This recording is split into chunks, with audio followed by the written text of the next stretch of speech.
The morning sun casts long golden streaks across the manicured lawns of Willow Crest, a gated community that prides itself on quiet elegance. Birds chirp, sprinklers hiss, and for a moment, it feels like the American dream, until I start my lawn mower. A deep roar rumbles to life as my zero-turn mower glides across my yard, slicing through overgrown grass like a hot knife through butter. The scent of fresh-cut greenery fills the air, and I settle into the soothing rhythm of the job. I've always enjoyed yard work. There's something honest about it. It reminds me of my grandfather, who taught me how to take pride in keeping a home well-maintained. But the peace doesn't last long. I see her before I hear her. Karen Hensley, the self-appointed queen of Willow Crest's HOA, stomps onto the sidewalk in her overpriced yoga outfit, clutching her ever-present clipboard. Her expression is pinched, like she just sucked on a lemon. She doesn't wave. She never does. I already know what's coming. Karen never liked the fact that I, a black homeowner in an overwhelmingly white neighborhood, moved into Willow Crest. She tried to stop the sale when I first bought the house, drumming up nonsense about neighborhood standards. When that didn't work, she got creative, enforcing HOA rules with laser precision. Only when it came to me. I slow the mower, pretending I don't notice her. Maybe she'll just keep walking.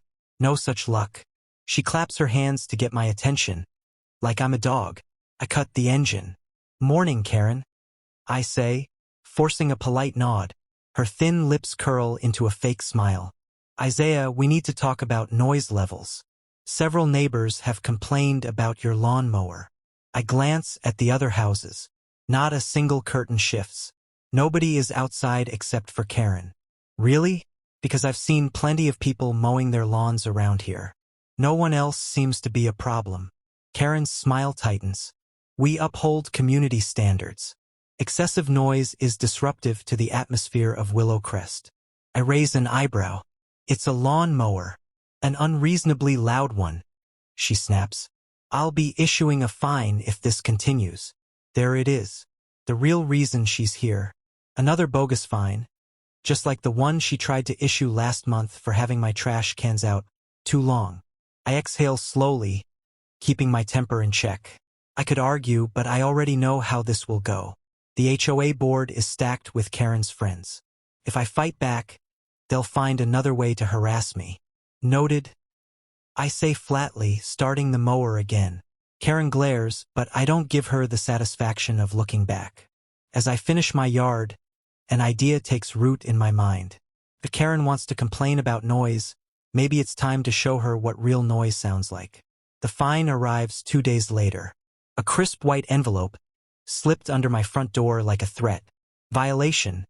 Excessive noise disturbance. Fine. $250. I stare at the paper, irritation curling in my chest. I expected Karen to follow through, but seeing it in writing makes it real. She didn't just threaten me. She's escalating. I step outside, scanning the neighborhood. Everything looks normal. Retired couples sip coffee on their porches. Joggers pass by, earbuds in. Kids ride bikes down the cul-de-sac. It's all so perfect, so eerily curated. Except for me, the one homeowner who never quite fits. I think back to all the times I've seen other neighbors mowing their lawns. They use the same brand of mower, the same engine size. No one complains about them. Just me. A sinking feeling settles in my stomach. This isn't about noise. It never was. Across the street, Karen stands at her window, watching. She doesn't even bother to hide it. I make a show of unfolding the fine and reading it again. Her lips press into a thin line before she slowly draws the curtain. So that's how it is. I walk back inside, shaking my head. I could pay the fine, let it go, keep my head down. But I know how this works. Give Karen an inch and she'll take the whole damn neighborhood. She's already made it clear she doesn't think I belong here. The first week I moved in, she accidentally sent an email to the HOA board asking if background checks had been done on new buyers. Last month, she tried to fine me for having guests over too late when my friends came for a barbecue. Now it's the lawnmower. I can't prove she's targeting me because I'm black, but I feel it in my bones. And I'm not playing this game anymore. That night, I do some research. If Karen wants to wage war over noise, I'm about to introduce her to a whole new decibel level. It takes a few hours, but I find exactly what I'm looking for. A decommissioned General Electric J79 jet engine, the kind they used in F-4 Phantom fighter jets. It's massive, it's powerful, and most importantly, it's legal. I chuckle to myself, imagining Karen's face when she hears it roar to life. The next morning, I start making calls. If I'm doing this, I'm going all in. As I step outside, I notice something strange. A new HOA sign, posted right across my lawn. No loud equipment allowed in common areas. Fines will be issued immediately. Clench my jaw. She's watching me, anticipating me, but she has no idea what's coming. I don't waste time.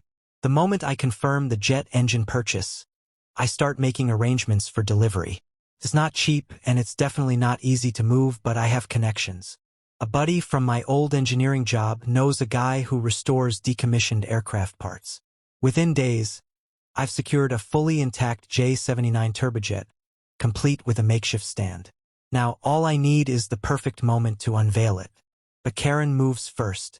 The morning after I finalize my plan, I step outside to find a violation notice plastered across my garage door. Final warning: repeated noise complaints. Failure to comply will result in HOA-sanctioned penalties, including potential property liens. A lien? Over a lawn mower? I grip the paper so tightly it crumples in my hands. This isn't about noise. This is about control. Karen isn't just trying to find me. She's trying to force me out. I march straight to her house. She opens the door before I even knock, like she's been waiting. "Isaiah," she says, tilting her head. "Is there a problem?" I hold up the violation. "Yeah, Karen, there is. Since when does the HOA have the power to place liens over petty noise complaints?" Her smile is razor-thin. "It's not petty when it disrupts the peace of the neighborhood. And unfortunately, your repeated violations leave us with no choice but to escalate enforcement." "Repeated violations?" I scoff. "You mean mowing my lawn like everyone else?" Karen sighs dramatically, folding her arms. "The HOA has received numerous complaints about your disruptive behavior. You've been warned multiple times." I narrow my eyes. "By who, Karen? Name one neighbor who complained." A flicker of hesitation crosses her face, but she recovers fast. "That information is confidential to protect the privacy of residents." Confidential, right? In other words, she made it up. "Listen," I say, stepping closer. "I know what this is really about. It's not about noise. It's about me being a black homeowner in your perfect little white neighborhood." Karen's expression hardens. "That's a serious accusation," she says, voice low. "I'd be careful if I were you." The threat. I exhale slowly, forcing myself to stay calm. "Fine," I say, turning away. "You want to play games, Karen? Let's play." That night, I start gathering proof. I record conversations with neighbors, asking if they ever complained about my lawnmower. Every single one denies it. I pull HOA records, scanning past violations. Dozens of minor fines issued to me, but almost none to anyone else. And then I find it, a pattern. Karen has been targeting minority homeowners for years. A Latino family down the street, fined for unauthorized landscaping. An Asian couple, repeated violations for improper holiday decorations. A black couple who left 2 years ago, their house mysteriously failed HOA inspections until they finally sold. I take screenshots, photos, recordings, everything. Now I just need to make a statement. 2 days later, the jet engine arrives. It takes a flatbed truck to deliver it. By the time I set it up in my driveway, half the neighborhood is watching, whispering. And right on cue, Karen storms over. She looks at the massive jet turbine like it's a bomb about to go off. "What the hell is that?" she shrieks. I dust my hands off. "Oh, just a little project of mine." "You can't." She stops, sputtering. "This is completely illegal." I pull out the HOA rulebook. "Actually, Karen, your new noise ordinance only mentions lawn equipment. This isn't a lawn mower." Her face drains of color as the realization sets in. She tried to control me. Now she's about to lose everything. Karen's hands tremble as she grips her clipboard. Her eyes locked on the massive jet engine in my driveway. The neighbors have gathered, murmuring amongst themselves, some confused, others outright amused. I lean against the turbine casually. Something wrong, Karen? She takes a sharp step forward, voice dripping with authority. You are in gross violation of HOA regulations. This is beyond unacceptable. I tilt my head. Funny, I just checked the rulebook you sent out. Nowhere does it say I can't keep a jet engine on my property. Karen's face turns an alarming shade of red. Don't play stupid, Isaiah. This is a safety hazard. Oh, I gesture to the decommissioned label on the turbine. It's not operational. It's basically an art piece. Decorative. You know, like those tacky garden gnomes I see in half the yards around here. A few neighbors chuckle, and Karen's head snaps toward them, eyes flashing. She's losing control of the moment, and she knows it. She adjusts her posture, regaining composure. Then she smirks, like she's holding a trump card. Well, that's cute, Isaiah, but it won't matter, because I've already reported you. Reported me? She folds her arms, triumphant. That's right. I called the city's zoning commission this morning. You're in violation of residential property codes. Enjoy your fine and possible property seizure.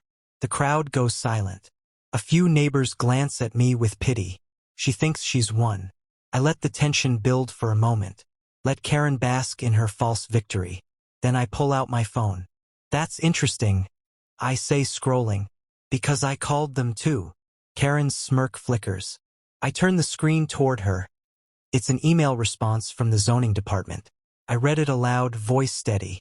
Dear Mr. Carter, your inquiry regarding storage of decommissioned aircraft parts in residential zones has been reviewed. As long as the unit is not operational and remains within your property line, no zoning violations apply. I let the words sink in.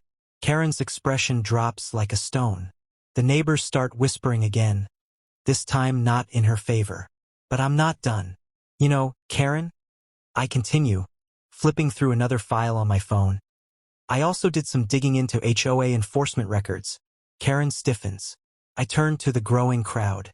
Turns out, someone's been selectively fining minority homeowners for years. I start listing cases: the Latino family, the Asian couple, the black homeowners who left. It's a pattern. And thanks to the wonders of digital records, I have receipts. Karen visibly pales. I've already forwarded this to my lawyer. I add smoothly. We're looking into a possible discrimination lawsuit. The neighbors stir uncomfortably. Some nod in agreement, others exchange guilty glances. Karen looks cornered, her carefully constructed power slipping through her fingers. Then she snaps. You think you can come into my neighborhood and pull this? She hisses. My neighborhood. There it is. The truth, slipping out in her anger. The crowd goes silent. Karen realizes too late what she just said. And that's when I pull out my final card. I glance toward the street. Oh, and one more thing. I recorded this entire conversation. Karen's breath catches. I tap my phone. Audio's crystal clear. I think the HOA board will find it interesting. Maybe even the news. She looks panicked now, eyes darting from me to the neighbors to the phone in my hand. The power she once had, gone. She opens her mouth, but for the first time, Karen has nothing to say. Karen stands frozen, her carefully manicured world crumbling around her.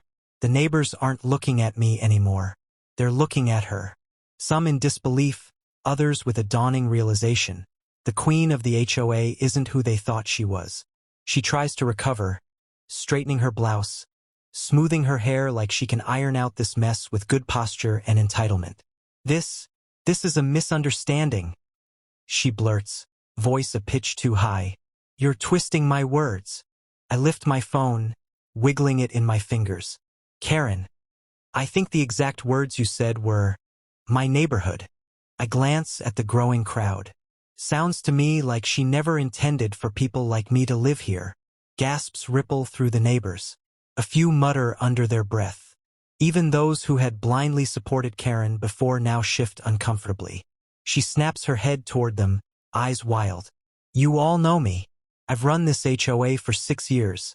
I care about this neighborhood. I make sure property values stay high. A voice cuts through the tension. By targeting minorities? Everyone turns. It's Mr. Rodriguez, the Latino man Karen had fined for unauthorized landscaping. He steps forward, crossing his arms. So it wasn't just me. Karen visibly flinches. And not just us. Another voice chimes in. Mrs. Patel, the woman who'd been cited for her holiday decorations. You find my family every year for celebrating Diwali, but you let the Petersons have Christmas lights up until March. Karen whirls around, panic setting in. Those were just standard violations. I was only following the HOA guidelines. I smirk. Guidelines you created, right? More neighbors murmur in agreement. Some glance at each other, realizing just how deep Karen's control ran. And then the final blow lands. A car pulls up to the curb. The door swings open, and out steps a man in a sharp gray suit, holding a briefcase. He adjusts his tie, scans the situation, then locks eyes with me. Mr. Carter? I nod. Right on time. Karen stiffens. Who the hell is this? The man steps forward. Thomas Grayson, civil rights attorney. He glances at my phone. Mr. Carter informed me that he had evidence of racial discrimination within this HOA. Given the patterns of selective enforcement and the audio recording, I'd say there's a strong case for a lawsuit. Karen goes white as a sheet. Lawsuit? She screeches. This is insane. You. She whirls to the neighbors, desperate now. You're not actually going to let this happen, are you? He's just stirring up trouble. None of this is real. But the neighbors aren't backing her up anymore. I step closer, lowering my voice just enough for only her to hear. Karen. I'd start worrying less about the lawsuit and more about your job. She blinks. What? I tilt my head. HOAs are still subject to the Fair Housing Act. Discriminatory enforcement? That's a federal violation. And I'm sure the HOA board will be thrilled when the press gets wind of this. Karen staggers back like I just slapped her. The press? Oh yeah, I say, pulling out another card from my pocket. Local news was really interested in this story. Something about racial bias in wealthy neighborhoods. Great headline, don't you think? Karen sputters, her entire body trembling. She's trapped. And then, as if the universe wants to end her properly, a voice rings out from the crowd. Karen? She turns, and for the first time, she looks truly afraid. A man in a suit steps forward. A board member, her boss. Is what he's saying true? He asks, arms crossed. Because if so, the HOA is going to have to hold an emergency meeting. Karen shakes her head rapidly, her perfect facade fracturing. No, this is all lies. I've done nothing wrong. The board member doesn't look convinced. Neither do the neighbors. And that's when Karen does what all bullies do when the tables turn. She runs. Shoving past people, she hurries back to her house, slamming the door behind her. The crowd watches as her kingdom collapses. I tuck my phone back into my pocket. The neighborhood feels different now. 2 weeks later, Karen's reign is officially over. The HOA held an emergency meeting. It wasn't even close, unanimous vote. Karen was removed as president, stripped of any power she had over the neighborhood. The board issued a formal apology for her actions and promised to revise enforcement policies to prevent further discrimination. But that was just the beginning. The downfall. The local news ran the story, HOA president accused of racial discrimination in suburban community. Karen's name was everywhere. A clip from my recording went viral, sparking debates about HOA abuse, privilege, and racial bias. Then came the legal trouble. Mr. Grayson, my attorney, filed an official complaint with the Fair Housing Administration. An investigation was launched. Turns out, Karen's history of selective enforcement wasn't just unethical, it was illegal. She's now facing fines and possible legal action. Her perfect reputation? Ruined. And the best part? The HOA desperate to distance themselves from the scandal, decided to waive all outstanding fines issued under her leadership. The neighborhood awakens. Without Karen, the neighborhood changed. People started talking, really talking, about the subtle biases they had ignored, about the unspoken rules that kept certain people feeling like outsiders. Neighbors who never questioned Karen's authority before started reaching out. Mr. Rodriguez got an apology. The Patel family got a warm invitation to put up as many lights as they wanted next Diwali. And me? I got a welcome I never expected. One afternoon, a group of neighbors showed up at my house with tools, offering to help with yard work. Not because they thought I needed help, but because they wanted to make things right. I stood there for a moment, stunned. Then I smiled. You know, I said, leaning against my jet engine, I think I like this neighborhood after all. They laughed and we got to work. The final blow. And Karen? She put her house on the market within a month. Word is, she's moving to another state. Somewhere she can start over, pretend this never happened. But the internet never forgets. The last time I checked, her name still pops up when you Google HOA president fired for racism. Fitting, isn't it? She tried to silence me with a fine.